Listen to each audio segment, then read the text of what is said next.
అనుగ్రహిస్తూ ఉన్నాడు. దేవునికి స్తోత్రం కలుగునుగాక. కనుక ప్రియమైన వారులారా, ఈ యొక్క విషయాన్ని మనం జాగ్రత్తగా మనం గమనించవలసిన వారమై ఉన్నాము. కనుక ఆయన నమ్మిన వారందరినీ కూడా ఆయన ఏం చేస్తున్నట్ట, యేసుక్రీస్తు మూలంగా దేవుని పిల్లలుగా దేవునితో సమాధానం పరుస్తూ ఉంటూ ఉన్నాడు. ఆయన నీతిని మనకిస్తూ ఉన్నాడు. కనుక దేవుడు నీతిమంతుడు కనుక తన పిల్లలకి అదే నీతిని ఆయన ఇస్తూ ఉన్నాడు.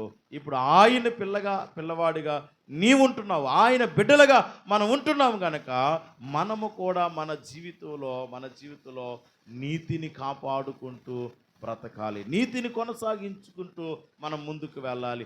నీతియుక్తమైన జీవితాన్ని మనము గడపాలి ప్రియులారా. ఇక రెండవ విషయం మనం ఆలోచన చేస్తే ప్రియులారా, మూడవ అధ్యాయంలోనికి రండి. 3వ అధ్యాయం 9వ వచనం చదవండి ప్రియులారా. 3వ అధ్యాయం 9వ వచనంలో ఒక మాట మనకి కనబడుతూ ఉన్నది. 3వ అధ్యాయం, దేవుని మూలముగా పుట్టిన ప్రతివానిలో ఆయన బీజము నిలుచును గనుక వాడు పాపము చేయడు.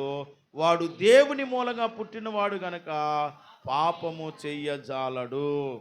ప్రియులారా, రెండవ విషయం ఏంటంటే, దేవుని పిల్లలుగా మనము పుట్టినప్పుడు, దేవుని పిల్లలుగా మనం కొనసాగుతున్నప్పుడు, దేవుని పిల్లలుగా మనం ఉంటున్నప్పుడు ప్రియులారా, మన జీవితంలో కనబడేటువంటి లక్షణం ఏంటో తెలుసా ప్రియులారా? పాపము చెయ్యరు. ఎందుకు పాపం చేయరు? మన తండ్రి పాపము లేనివాడు, మన తండ్రి పరిశుద్ధుడు, మన తండ్రి నీతిమంతుడు గనక ప్రియులారా, మనము కూడా ఎలా ఉండాలని దేవుడు కోరుకుంటున్నాడండి? పాపము చెయ్యకుండా ఉండాలని కోరుకుంటున్నాడు. ఆయన యోహాను గారు ఖచ్చితంగా ఇక్కడ మాట చెప్తున్నాడు. ప్రియులారా, దేవుని మూలముగా పుట్టినవాడు గనుక పాపం చేయడు. ప్రియులారా, ఇప్పుడు నువ్వు దేవుని మూలంగా నువ్వు రక్షింపబడ్డావు, దేవుని మూలంగా నువ్వు క్షమించబడ్డావు, దేవుని మూలంగా నూతన జన్మలోనికి నువ్వు వచ్చావు, దేవుని మూలముగా పరలోకాన్ని సంపాదించుకున్నావు. ఇప్పుడు దేవుని మూలంగా ఆ పరిశుద్ధతను నువ్వు సంపాదించుకున్నావు. ఇప్పుడు దేవుని పిల్లలుగా మన జీవితంలో ఏముండకూడదండి? పాపం ఉండకూడదు. దేవుని పిల్లలుగా పాపం చేయకూడదు. ఈ రోజున పాపము ప్రియులారా పెట్టరేగిపోతూ ఉంది. పాపం చాలా చాలా భయంకరము. పాపం దాని యొక్క విశ్వరూపాన్ని చూపిస్తుంది తెలుసా? మీరు పేపర్ చదవండి, యూట్యూబ్లు చూడండి, న్యూస్ చూడండి ప్రియులారా. పాపం దాని యొక్క విశ్వరూపాన్ని చూపిస్తూ ఉన్నది ప్రియులారా. అక్రమ సంబంధం వల్ల ప్రియులారా భర్తను చంపేస్తున్నారు, భార్యలు చంపేస్తూ ఉన్నారు, ఆఖరికి పసిపిల్లలు, అన్యం పుణ్యం ఎరిగినటువంటి ఆ పసిపిల్లలు కూడా చంపేస్తున్నారు. కారణం ఏంటో తెలుసా? ఒక మనిషి చంపుకోవడానికి కారణం ఏంటో తెలుసా? పాపం మన హృదయంలో ఉన్నప్పుడు, పాపం మన జీవితంలో ఉన్నప్పుడు, పాపం మనల్ని ఏలుబడి చేస్తున్నప్పుడు ప్రియులారా మనం భయంకరమైనటువంటి వ్యక్తులుగా మారిపోతాం. కారణం ఏంటంటే మనలో ఆ పాప ప్రభావము మనల్ని అలా మార్చేస్తుంది. అందుకని పాపం యొక్క విశ్వరూపం ప్రియులారా ఈ ప్రపంచమంతా కూడా చూస్తే ఒకరినొకరు చంపుకోవడం, ఒకరినొకరు మోసం చేసుకోవడం, ఒకరినొకరు అన్యాయం చేసుకోవడం, ఒకరికొకరు నిందలు వేసుకోవడం, ఒకరి పరువు ఒకరు తీసుకోవడం, ఇవన్నీ మనం చూస్తూ ఉన్నాం ప్రియులారా. ఈ అంచె దినముల్లో ప్రేమ చల్లారిపోయేటువంటి రోజుల్లో మనం ఉన్నాము. భయంకరమైనటువంటి పాపం చేయడానికి చాలా అవకాశాలు ఉన్నాయి. పిల్లలు, చాలా అవకాశాలు. పాపము చేయడానికి అనువనువున అవకాశం ఉంది.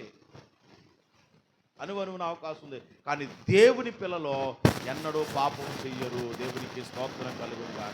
ఇంకా మనం దేవుని పిల్లలుగా ఉండి పాపం చేస్తున్నామంటే మనం దేవునిలో నిజంగా మనం దేవుని పిల్లలం కాదు, ఆయనలో నిజంగా ఆయన మూలంగా మనం పుట్టిన వారం కాదని అర్థం. ప్రియులారా ఇంకా మనం అపవాది పిల్లల్లాగే ఈ లోక సంబంధమైనటువంటి అపవాది పిల్లల్లాగే ఉంటే గనక మనం దేవుని నిత్యరాజ్య వారసులము కాలేం ప్రియులారా. కనుక దేవుని పిల్లలు ఎలా ఉంటారంట? పాపము చేయలేరు. దేవుని పిల్లలు పాపము చేయలేరు. దీన్ని బట్టి ఏమర్థమవుతున్నది అని చెప్తున్నాడు 10వ వచనంలో.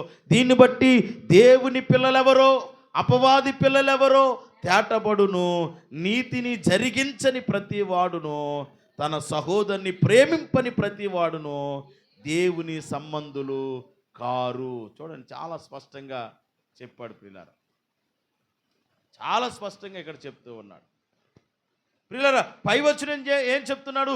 దేవుని మూలంగా పుట్టిన ప్రతి వానిలో ఆయన బీజము నిలుచును గనక వాడు పాపము పాపము చెయ్యడు ప్రియులారా. వాడు దేవుని మూలంగా పుట్టాడు కనుక పాపము చెయ్యజాలడు. పాపం చేయడానికి, దేవుని పిల్లలకి పాపం చేయడానికి అవకాశం లేదు. ఒకవేళ అవకాశం ఉన్నా కూడా చెయ్యడానికి మనం ముందుకు వెళ్ళకూడదు. ప్రియులారా. యోసేపుని మనం చూసాంగా ప్రియులారా. ఆ యొక్క పోతీఫర్ యొక్క భార్య ప్రియులారా ఆ యొక్క యోసేపును మరి ఆమె కోరుకున్నప్పుడు యోసేపు నిరాకరించాడు. నీవు నాతో రావాలి అని అడిగినప్పుడు యోసేపు నిరాకరించాడు. కారణం ఏంటో తెలుసా ప్రియులారా? ఆయన దేవుని బిడ్డగా ఉన్నాడు. అక్కడ బానిస కావచ్చు, పనివాడు కావచ్చు, ఎలాంటి స్థితిలో అయినా ఉండొచ్చు ప్రియులారా. యజమానురాలు చెప్పింది కదని దేవునికి వ్యతిరేకమైనటువంటి పని చేయడానికి ఇష్టపడలేదు ఆయన. అక్కడ అంటున్నాడు, నేను దేవునికి విరోధముగా ఈ పాపము ఎలా చేయగలను? చూడండి పిల్లలు, ఆది కాండము 39వ అధ్యాయము 9వ వచనం చదవండి. అక్కడ ఒక మాట ఉంటుంది. ఆ సందర్భం మనం జ్ఞాపకం చేసుకుంటున్నాం యోసేపు జీవితంలోంచి. కాబట్టి నేనెట్లు, చూడండి, కాబట్టి నేను ఎట్లు ఇంత ఘోరమైన దుష్కార్యము చేసి దేవునికి విరోధముగా పాపము కట్టుకొందును. ఆమెతో అంటున్నాడు, నేను ఇంతటి దుష్కార్యము చేసి నీతో దేవునికి విరోధంగా నేను ఎలా పాపము తెచ్చుకుంటాను? నేను దేవుని బిడ్డను, పాపము చేయడానికి వీలు లేదు. చూడండి ఎంత స్పష్టత, దేవుని పిల్లల్లో ఎంత స్పష్టత. ప్రియులారా, నీవు నేను కూడా యోసేపు లాంటి జీవితం కలిగిన వారమే. నీవు నేను కూడా అలాంటి సాధారణమైనటువంటి వ్యక్తులమే ప్రియులారా. దేవుడు నీలో నాలో కూడా ఇలాంటి సమాధానం కొరకు ఎదురు చూస్తున్నారు. దేవుని పిల్లలు ఇచ్చేటువంటి సమాధానం అది. పాపం మన ముందు నిలబడినా, అవకాశం మన ముందు నిలబడినా, ఆఫర్ మన ముందు నిలబడినా ప్రియులారా, మనం ఎవరిని చూస్తామో తెలుసా? దేవుణ్ణి చూడగలుగుతాం, పాపాన్ని మనం చూడలేము. అక్కడ అన్నాడు, ఇంతటి దుష్కార్యము చేసి దేవుని ఎదుట నేను ఎలా పాపము సంపాదించుకుంటాను? పాపాత్ముడిగా నిలబడను, నేను చెయ్యలేను అని పారిపోయాడు అక్కడి నుంచి. ప్రియులారా, దేవుని పిల్లలు పాపము చెయ్యరు. ఒకవేళ పాపం బలవంతం పెడితే అక్కడి నుంచి పారిపోతారు. కనుక ప్రియులారా, దేవుని పిల్లలు పాపము చెయ్యరు అనేటువంటి విషయాన్ని రెండవదిగా నేను జ్ఞాపకం చేస్తూ ఉన్నాను. పాపం చేయకూడదు, మనం అపవిత్రమైన కార్యాలు చేయకూడదు ప్రియులారా, దుష్కార్యం చేయకూడదు, అల్లరితో కూడినటువంటి ఆటపాటల్లో మనం ఉండకూడదు. వ్యర్థమైన దాని వరకు, ఈ లోకాశల వైపు, ఈ లోక పోకడల వైపు ప్రియులారా, ఈ లోకంలో పాపం వైపు ప్రియులారా, అనేకమైనటువంటి వ్యసనాల వైపు మనం వెళ్ళకూడదు. కారణం ఏంటనంటే మనము దేవుని పిల్లలము. నీవు నేను కూడా దేవుని మూలముగా పుట్టినటువంటి వారమైతే, నీవు నేను దేవుని రక్షణ పొందుకున్న వారమైతే, దేవుని సంఘములో దేవుని రాజ్యము కొరకు ఎదుగుతున్నటువంటి బిడ్డలమైతే ప్రియులారా, మన జీవితంలో పాపానికి చోటు ఉండకూడదు, ఇవ్వకూడదు కూడా. పాపము చెయ్యజాలన. అందుకని ప్రియులారా, పాపభరిత జీవితం జీవించరు. దేవుని మూలంగా పుట్టిన వారు పాప జీవితం ఉండదు. ఈ రోజున నీవు నేను కూడా ఇంకా పాపములో, ఇంకా శాపము, ఇంకా లోకంలో ఉంటున్నామంటే ఇంకా దేవునికి మనం ఎంత దూరంగా ఉన్నామో అర్థం చేసుకోవాలి. దేవునికి ఎంత వ్యతిరేకంగా మనం ఉన్నామో మనం అర్థం చేసుకోవాలి. ఆయన పిల్లలు వీళ్ళ పరిశుద్ధమైన జీవితంగా జీవించాలని ఆయన కోరుకుంటున్నాడు. దేవునికి స్తోత్రం కలుగును గాక.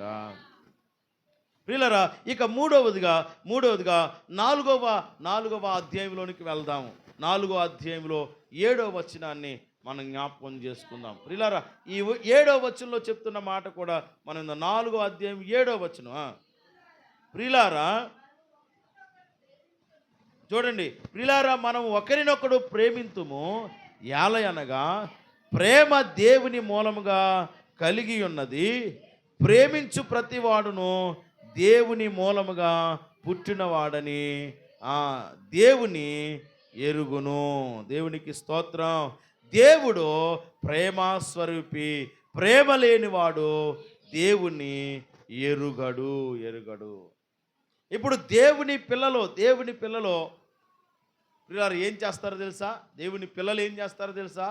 దేవుడు చెప్పినట్లుగా నడుచుకుంటారు. అంటే దేవుని యొక్క ఆజ్ఞ ప్రకారం, దేవుని యొక్క చిత్త ప్రకారము దేవుని పిల్లలు నడుచుకుంటారు.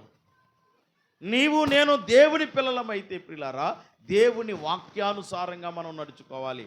దేవుని ఆజ్ఞానుసారంగా మనం నడుచుకోవాలి. దేవుని ఆజ్ఞ ఏం చెప్పింది? ముఖ్యముగా 2 ఆజ్ఞలు దేవుడు కొత్త నిబంధనలో యేసుక్రీస్తు ప్రభు ద్వారా ఇచ్చాడు. ఏంటి ఆజ్ఞలు?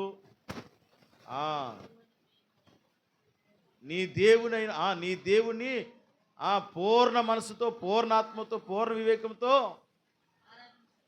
దేవుని సేవించాలి, దేవుని ఆరాధించాలి. ఒకటి, దేవుని ఆరాధించేటువంటి ఆజ్ఞ. దేవుడు తప్ప మన జీవితంలో ఇంకెవ్వరూ ఆరాధికులుగా ఉండకూడదు. రెండవదిగా ప్రియులారా, నిన్ను వలే నీ పొరుగు వారిని ప్రేమించు. ఇవి ప్రధానమైన ఆజ్ఞలయ్యున్నవి. ప్రియులారా, ఈ 2వ ఆజ్ఞ మనుషుల మధ్య దేవుని కనపరిచేటువంటి ఆజ్ఞ. మనుషుల మధ్య ప్రియులారా నెరవేర్చుకోవలసినటువంటి ఆజ్ఞ ఏంటి? నిన్ను వలే నీ పొరుగు వారిని ప్రేమించాలి. ప్రేమ దేవుని మూలంగా కలుగుతున్నది. ఎవరి మూలంగా కలుగుతుందండి? దేవుని మూలంగా కలుగుతుంది.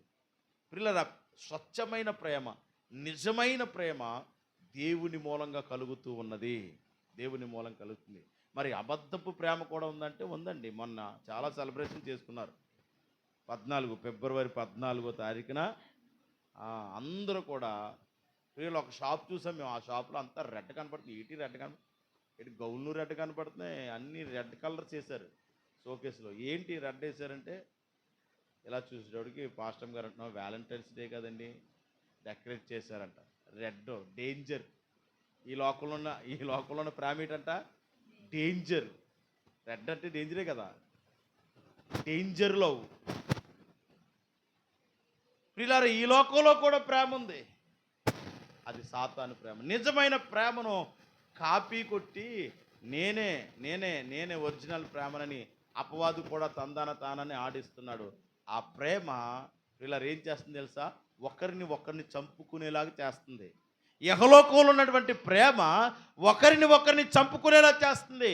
కానీ దేవుని మూలంగా పుట్టిన ప్రేమ, దేవునిలో పుట్టిన ప్రేమ ఏం చేస్తుంది తెలుసా? ఒకరిని ప్రేమించుకునేలా చేస్తుంది. ఒకరిని ఒకరు ప్రియులారా క్షమించుకునేలాగా చేస్తుంది. ప్రియులారా ఇంకా చెప్పనా, యేసయ్య ప్రేమ మనల్ని ప్రేమించినందుకు చనిపోయింది. అంటే దేవుని ప్రేమ నీ కొరకు చనిపోతుంది, నిన్ను చంపదు. నిన్ను బ్రతికించుకోవడానికి దేవుని ప్రేమ చచ్చిపోయింది. ప్రియులారా, యెహోలోకంలో అవతల వారి ప్రేమ దక్కలేదని, నాకు దక్కని ప్రేమ ఎవరికి దక్కకూడదని వాళ్ళని చంపేస్తుంది. ఈ లోకంలో ప్రేమ చంపేస్తే దేవుని ప్రేమ బ్రతికిస్తుంది. దేవుని ప్రేమ అవసరమైతే నీ కొరకు చచ్చిపోతుంది తప్ప నీకు ఏ హాని కూడా చెయ్యదు. కనుక ప్రియమైన దేవుని పిల్లలారా జాగ్రత్తగా వినండి. దేవుని మూలంగా పుట్టినటువంటి మనము, దేవుని రక్షణ పొందుకున్న మనము, దేవుని పిల్లలుగా చలామణి అవుతున్నటువంటి మన జీవితంలో ప్రేమ కలిగి ఉండాలి. ఆ ప్రేమ దైవ సంబంధమైనటువంటి ప్రేమ కలిగి మనం ఉండాలి. దేవునికి స్తోత్రం కలుగునుగాక. దైవ సంబంధమైనటువంటి ఆ ప్రేమ మనము కలిగి ఉండాలి. అందుకే చెప్తున్నాను, ప్రియులారా మనము ఒకరినొకడు ప్రేమింతుము, యాలయనగా ప్రేమ దేవుని మూలంగా కలిగి ఉన్నది. ప్రేమించు ప్రతివాడును దేవుని మూలంగా పుట్టినవాడని దేవుని ఎరుగును. దేవుడు ప్రేమాస్వరూపి, ప్రేమ లేనివాడు దేవుణ్ణి ఎరుగడు. దేవుని ప్రేమ లేదు.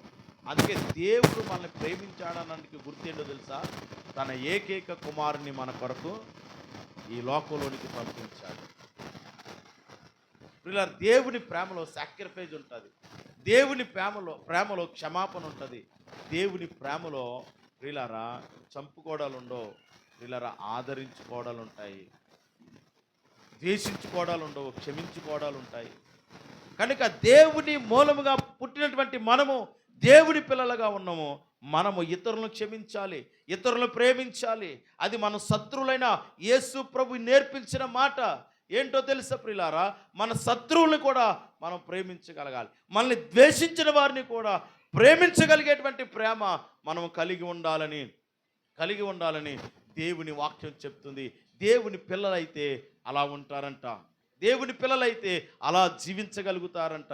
ప్రియులారా, క్షమాపణ ఎంత శక్తివంతమైనటువంటి కార్యాలు జరిగిస్తుందో, ప్రేమ ఎంత శక్తివంతమైనటువంటి కార్యాలు జరిగిస్తుందో. ప్రియులారా, మొన్న వ్యాలంటైన్స్ డేకి మన చర్చ్ తరపున కూడా ఒక పోస్టర్ పెట్టారు. ఏంటది? పగ కలహమును రేపును, ప్రేమ కోపమును చల్లార్చును. ప్రియులారా, మనం చూపించేటువంటి దైవ ప్రేమ అవతల వారిని మీద ద్వేషం పెంచుకున్న వారు మారేటట్లుగా చేస్తుంది. ప్రేమకంత బలమైనది ఈ లోకంలో ఏది లేదు. నిన్ను దూషిస్తున్నారా? దేవుణ్ణి బట్టి ప్రేమించు. నిన్ను అపహసిస్తున్నారా? దేవుని బట్టి ప్రేమించు. నీ ఎదుట అపరాధం చేశారా? దేవుని బట్టి క్షమించు. నిన్ను మోసం చేశారా? దేవుని బట్టి క్షమించు. దేవుని బట్టి నిలబడు. ప్రేమ ప్రేమ ప్రేమ నెగ్గుతుంది ప్రియులారా. ప్రేమ ఓడిపోదు. అది దేవుని ప్రేమ, దేవుని మూలంగా వచ్చినటువంటి ప్రేమ. నువ్వు ఎప్పుడైతే కలిగి నువ్వు ఇతరులకు ఆ ప్రేమను పంచుతావో ప్రియులారా, నీకు శత్రువులుగా ఉన్నవారు కూడా ఏమైపోతారు? మిత్రులుగా మారిపోతారు. దేవుని ప్రేమకు అంత శక్తి ఉన్నది. ఎందుకంటే ప్రేమ ఎవరై ఉన్నారు? దేవుడే ప్రేమై ఉన్నాడు. దేవుడే ప్రేమై ఉన్నాడు. దేవుడే ప్రేమై ఉన్నాడు. కనుక ప్రియమైన వారులారా, చాలా జాగ్రత్తగా ఈ మాటలు వినాలి. ఇక 4వ పాయింట్ దగ్గరికి వస్తే ప్రియులారా, మనము జయ జీవితం గడపగలుగుతామనంట. 5వ అధ్యాయంలోనికి రండి. 5వ అధ్యాయంలోనికి ప్రియులారా రండి. 4వ వచనాన్ని చదవండి. 5వ అధ్యాయము 4వ వచనం. దేవుని మూలంగా పుట్టిన వారందరూ లోకమును జయించుదురు. లోకమును జయించిన విజయము మన విశ్వాసమే. జాగ్రత్తగా వినండి. దేవుని మూలంగా పుట్టినటువంటి వారు, దేవుని పిల్లలు ఈ లోకాన్ని జయిస్తారంట. ఈ లోకంతో వెళ్ళిపోరు. ఈ లోకంతో తానా అనరు. ఈ లోకంతో తన ఇష్టానుసారంగా జీవించరు. ఈ లోక మర్యాదను తన వ్యవహారాల్లోనికి, తన కుటుంబంలోనికి తీసుకుని రారు. ఒక ప్రత్యేకమైనటువంటి జీవితాన్ని జీవిస్తారు. పాపం మీద విజయము, లోకం మీద విజయము, మన శరీరం మీద విజయము, మన కోరికల మీద విజయము, ప్రతి దాని మీద ప్రియులారా ఈ లోకం పతనానికి ప్రేరేపిస్తుంది. ప్రియులారా, దేవుని యొక్క ఉన్నతమైనటువంటి పిల్లలముగా ప్రియులారా, దేవుని శక్తి చేత, దేవుని వాక్కు చేత నింపబడిన మనము ప్రియులారా ఈ లోకాన్ని జయించగలుగుతాం. దేవుని నమ్ముకున్న వారందరూ కూడా ఈ లోకాన్ని జయిస్తారంటే, ఈ లోకాన్ని జయించడానికి మూలమేంటి మనం అంటే, ఈ లోకాన్ని జయించడానికి ఆధారం ఏంటంటే మనం దేవుణ్ణి నమ్మాం. ఆయన వెంబడిస్తున్నాం. అందుకని ప్రియులారా, ఎందరూ ఆయన్ని అంగీకరిస్తారో వారందరూ దేవుని పిల్లలగుటకు ఆయన అధికారం ఇస్తూ ఉన్నాడు. ఆయన్ని నమ్మి వెంబడిస్తూ ఉన్నాం ప్రియులారా. ఆయన పిల్లలుగా జీవిస్తామని మనం వాగ్దానం చేశాము. ఆయన పిల్లలుగా ఉండాలని మనం తీర్మానం తీసుకున్నాము. మన పాత జీవితాన్ని, లోక జీవితాన్ని విడిచిపెట్టి వాటిని జయించుటకు యేసు క్రీస్తు అనేటువంటి రక్షకుణ్ణి మనం సంపాదించుకున్నాము. ఆ విశ్వాస మూలముగా యేసు క్రీస్తు ప్రభుని నమ్మినటువంటి ఆ జీవితాలలో ప్రియులారా ఆయన రక్షణ, ఆయన పరిశుద్ధత, ఆయన శక్తివంతమైనటువంటి జీవితం, ఆయన పరిశుద్ధాత్మను మనకు అనుగ్రహించాడు. ఇప్పుడు మనం ఏం చేస్తున్నామంట? ఈ లోకాన్ని జయించగలుగుతున్నాము. అందుకే చెప్తున్నాడు, దేవుని మూలంగా పుట్టిన వారందరూ లోకమును జయించుదురు. నువ్వు దేవుని పిల్లవాడవైతే, దేవుని పిల్లవైతే ప్రియులారా నీవు జయించాలి. ఈ లోకంలో పాపం జయించాలి, వ్యభిచారాన్ని జయించాలి, శరీర కోరికలను జయించాలి, దొంగ బుద్ధిని జయించాలి ప్రియులారా. పాప సంబంధమైనటువంటి నీచ సంబంధమైన వాటిని జయించగలగాలంటే నీ జీవితంలోనికి క్రీస్తు రావాలి, నీవు క్రీస్తులో పుట్టాలి, నువ్వు మారు మనసు పొందాలి. ఆ జయ జీవితం కొరకు నిన్ను నువ్వు దేవునికి తన బిడ్డగా సమర్పించుకోగలిగితే ఆయన బిడ్డలుగా నీ జీవితంలో ఒక జయ జీవితాన్ని అనుగ్రహిస్తూ ఉన్నాడు. ఆ జయ జీవితం నీలో నాలో ఉందా? జయించగలుగుతున్నావా? ఈ లోకాన్ని అనుసరిస్తున్నావా? ఈ లోకాన్ని జయిస్తున్నావా? దేవుని చిత్తాన్ని మనం అనుసరించగలగాలి. దేవుని చిత్తాన్ని మనం అనుసరించగలుగుతున్నప్పుడు ప్రియులారా ఈ లోక మర్యాదను మనం అనుసరింపలేము. కనుక ప్రియులారా దేవుని ఉన్నతమైనటువంటి కార్యాలు మన జీవితంలో జరగాలి అనంటే ప్రియులారా, మన జీవితంలో జరగాలనంటే మనము ఖచ్చితంగా దేవునిలో నిలబడాలి, దేవుని కొరకు నిలబడాలి. దేవుని యొక్క ఉన్నతమైన కార్యాలు మన జీవితంలో జరగాలి ప్రియులారా. అలా ఎప్పుడైతే మనము జరిగించడానికి ఇష్టపడుతూ ఉంటామో ప్రియులారా, దేవుని కార్యాలు మన జీవితంలో మనం చూడగలుగుతాము. కనుక ప్రియులారా 4వ విషయం ఏంటంటే జయ జీవితం జీవిస్తాడు. అన్నిటి మీద, పాపం మీద జయం వచ్చిందా నీకు? ఒకవేళ జయించకపోతే ప్రియులారా ఇందాక చెప్పిన వాక్య ప్రకారము మనము అపవాది సంబంధులుగా ఉండిపోయాం. ఎలా ఉండిపోయామంట? అపవాది సంబంధాలుగానే మనం ఉండిపోయాం. ఎందుకంటే మన క్రియలను బట్టి మనం ఎవరి పిల్లలమో తెలిసిపోతుంది. మన క్రియలను బట్టి మనం ఎవరి పిల్లలమో తెలిసిపోతుంది. గనుకనే ప్రియులారా మనము దేవుని పిల్లలుగా ఉండేటువంటి ధన్యత దేవుడు మనకిచ్చాడు. గనక మనం ఆ జయ జీవితాన్ని కాపాడుకుంటూ ఉండాలి. ఈ లోకంలో మనం పడిపోకూడదు, ఈ లోక మర్యాదల్లోనికి మనం వెళ్ళిపోకూడదు ప్రియులారా. మనం జయించాలి. అందుకనే అక్కడ చెప్తున్నటువంటి మాట మనం శ్రద్ధగా మనం విన్నట్లయితే ప్రియులారా, శ్రద్ధగా విన్నట్లయితే దేవుని పిల్లలనేటువంటి వారు లోకాన్ని జయించగలుగుతారు. దేవుని పిల్లలనేటువంటి వారు ఈ లోకాన్ని జయించగలుగుతారు. ఇంకా చెప్తున్నాడు, యేసు దేవుని కుమారుడని నమ్మువాడు తప్ప లోకమును జయించువాడు మరి ఎవడో అంటున్నారు. యేసయ్య దేవుని కుమారుడని, ఆయన రక్షకుడని, ఆయన మనల్ని కాపాడగలరని, మనకు జయ జీవితం ఇవ్వగలరని మనం నమ్మేవాడు తప్ప ఎవరో కూడా మనల్ని రక్షించలేరు, జయ జీవితం మనకు అనుగ్రహించలేరు, జయ జీవితంలోనికి మనల్ని తీసుకుని రాలేరు ప్రియులారా. అందుకని దేవుని యొక్క ఆత్మ ద్వారా మనం నింపబడి, దేవుని వాక్యం ద్వారా మనం సరిచేయబడి ప్రియులారా యేసుక్రీస్తు నామములో మనం రక్షణ బాప్తిసం పొందుకుని దేవుని పిల్లలుగా చార్చబడినటువంటి మన జీవితంలో ప్రియులారా జయ జీవితం ప్రతిదీ జయించగలగాలి. శోధనలు రావా, ఇబ్బందులు రావా, పాపం రాదంటే నేను చెప్పానుగా, అణువున పాపం చేయడానికి అవకాశం ఉన్నది. కానీ దాన్ని జయించడానికి దేవుని పిల్లలకు మాత్రమే అవకాశం ఉన్నది. అర్థమైందండి? ఈ లోకాన్ని జయించగలిగేది ఎవరంట? దేవుని పిల్లలు మాత్రం. ఈ లోకం జయించండి. ఈ లోకానికి ప్రత్యేకమైనటువంటి జీవితం, మారు మనసుతో కూడినటువంటి జీవితం, పాప సంబంధమైన జీవితం లేకుండా ప్రియులారా యథార్థమైనటువంటి, ఖచ్చితమైనటువంటి, పరిశుద్ధమైనటువంటి దైవభక్తి కలిగి ప్రియులారా మనం ముందుకు కొనసాగగలుగుతాము. ప్రియుల ఎన్ని చూడండి ప్రియులారా, ఒక రాధా మనోహర్ దాస్ అనేటువంటి ఒక ఆయన రైల్వే స్టేషన్లో ఒక భిక్షాటన చేస్తున్నటువంటి ఒక కుష్టి వ్యాధి కలిగినటువంటి ప్రియులారా ఆమె దగ్గరికి వచ్చి, ఆ పెద్దావిడ దగ్గరికి వచ్చి ఏమనంట, నీకు బోల్డ్ డబ్బులు ఇస్తాను, నేను చెప్పమన్న మాట చెప్పు అంటే ఆమె అన్నది, నేను యేసయ్య మాట తప్ప ఏ మాట చెప్పను, నేను యేసయ్య బిడ్డను అని ధైర్యంగా చెప్పింది. ఒక కుష్టి వ్యాధి కలిగినటువంటి ఆవిడండి. ఎంత ప్రలోభం చేసినా, ఎన్ని ఆఫర్లు ఇచ్చినా, ఎంతగా ఆమెను భయపెట్టినా, బ్రతిమలాడినా, ఏం చేసినా ఆమె ఏం చేసిందంట ఆమె అక్కడ ఆ పరిస్థితిని జయించగలిగింది. ప్రియుల, మీకు తెలుసా, ఆవిడ అతనిచ్చేటువంటి ఆ 100 రూపాయలని జయించడం వల్ల కొన్ని వేల రూపాయలు పట్టుకెళ్ళి ఇచ్చారు ఆవిడకి. మీకు తెలుసో లేదో, కొన్ని వేల రూపాయలు పట్టుకెళ్ళి ఇచ్చారు. వెతుక్కుని మరీ వెళ్ళారు. ఎందుకో తెలుసా, జయ జీవితం నిన్ను ఆశీర్వదిస్తుంది, జయ జీవితం నిన్ను ఒక గుర్తింపునిస్తుంది, జయ జీవితం ఈ లోకంలో పడిపోకుండా, ఈ లోకంలో నువ్వు నాశనం అయిపోకుండా, ఈ లోకంలో పెట్టేటువంటి ఆఫర్లు కానీ, ఈ లోకం అపవాదించేటువంటి ఆఫర్లు కానీ, అపవాది పెట్టేటువంటి ప్రలోభాలు కానీ, ఇతరులు నేను ప్రేరేపించేటువంటి విధానంలో నువ్వు వెళ్ళి వారితో ఏకీపించేటువంటి విధానం కానీ, ఇలా నువ్వు కానీ అందులో పడిపోయావా, నువ్వు జయించలేవు.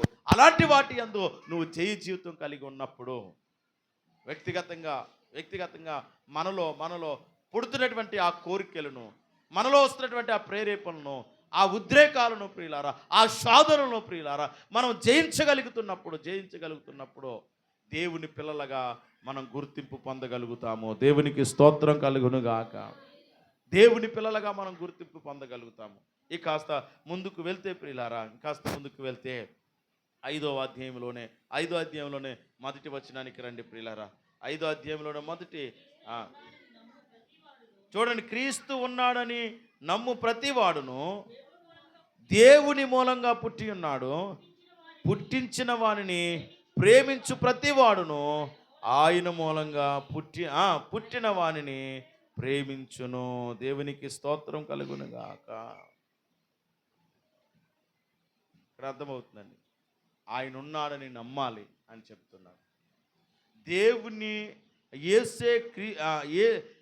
యేసే క్రీస్తు ఉన్నాడని, యేసుక్రీస్తు ఉన్నాడని నమ్మిన ప్రతివాడు దేవుని మూలంగా పుడతాడు. ఇప్పుడు నువ్వు దేవుని బిడ్డగా మార్చబడాలంటే ఏం చేయాలి? దేవుని నమ్మాలి.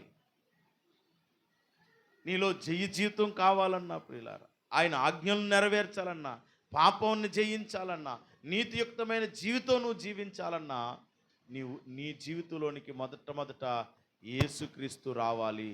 యేసుక్రీస్తు ఎలా వస్తాడు?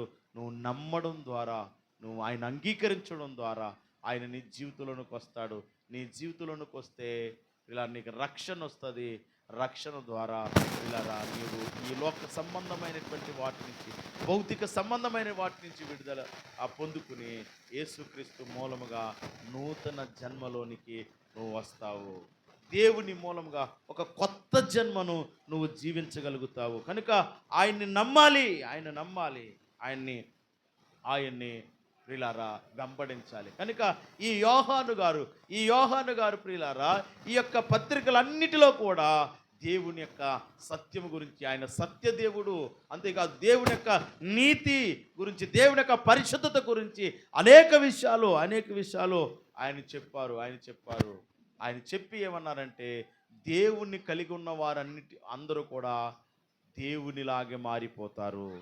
దేవుడు కలిగి ఉన్నటువంటి వారందరూ కూడా, దేవుని మూలముగా నూతన జన్మెత్తినటువంటి ప్రతి వారు కూడా ప్రియులారా, దేవుడు అనుగ్రహించేటువంటి, దేవునిలో ఉన్నటువంటి ఆ నీతియుక్తమైనటువంటి జీవితం, దేవునిలో ఉన్నటువంటి ఆ పాపము లేనటువంటి జీవితం ప్రియులారా, దేవుడు చేసినటువంటి ఆ దేవుడు నెరవేర్చినటువంటి ఆ ఆజ్ఞలను నెరవేర్చేటువంటి బిడ్డలుగా, అంతేకాదు పాపాన్ని జయించే బిడ్డలుగా, జయ జీవితం ప్రతి విషయంలో జయ జీవితం జీవించేటువంటి బిడ్డలుగా, అంతేకాదు ఆయన నమ్ముకున్న బిడ్డలందరి జీవితాల్లో ఆయన అనుగ్రహిస్తూ ఉన్నాడు. కనుక ప్రియులారా, ఇక్కడ ఈ మాటను మనం గమనించుకుంటూ ఉన్నాం.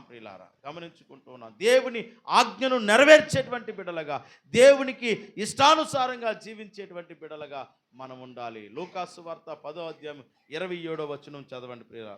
లూకాసు వార్త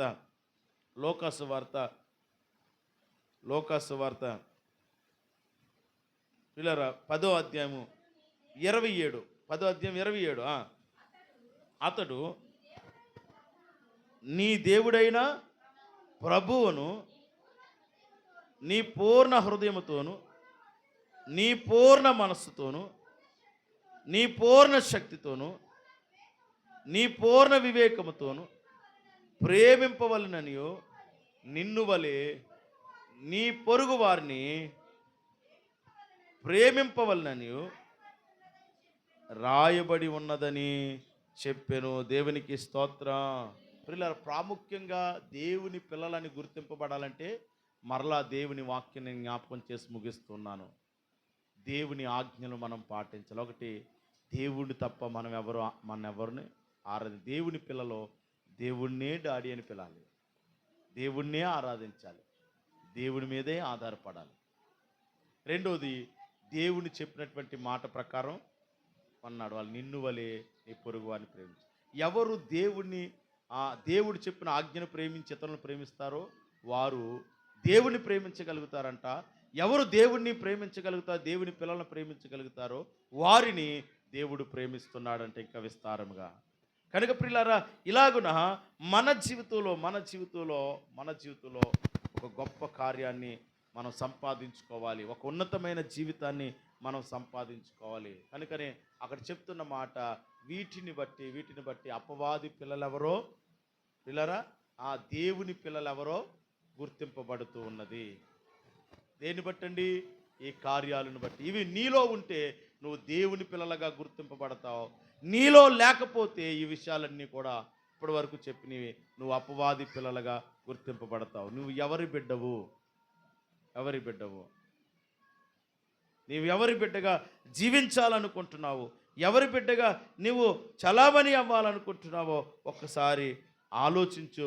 ప్రియమైన దేవుని పిల్లలారా, నువ్వు ఒక్కసారి ఆలోచించగలిగితే ఆ విషయము నీకు తేటపడుతుంది. అందుకని నేను మూల వాక్యంలోనికి వస్తున్నాను. దేవుని మూలంగా 3వ అధ్యాయం 9లోకి చూడండి.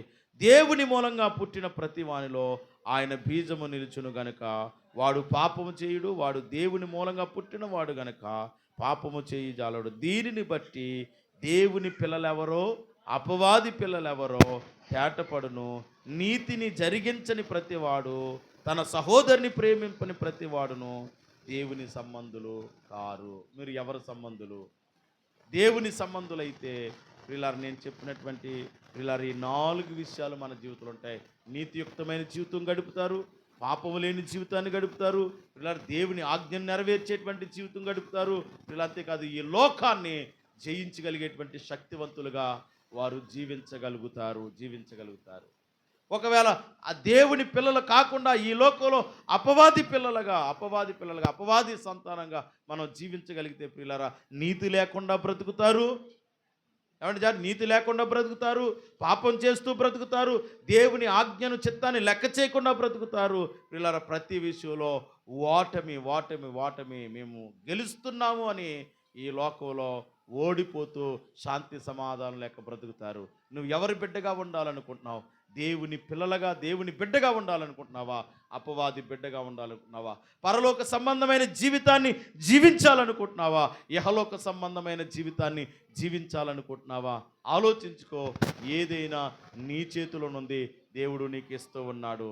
నీవు దేవుని బిడ్డగా మార్చబడాలనేది దేవుని యొక్క ఉద్దేశం ఉన్నది. మనమందరము దేవుని పిల్లలమని ఎరిగి దేవుని పిల్లలు ఉన్నటువంటి లక్షణాలు కలిగినటువంటి పిల్లలుగా మనందరము జీవింతుముగాక. ఆమె ప్రార్థన చేసుకుందాము. అందరూ కూడా కండ్లు మూయండి, ప్రార్థన చేసుకుందాము. అందరూ కూడా కండ్లు మూసి ప్రార్థన చేసుకుందాం.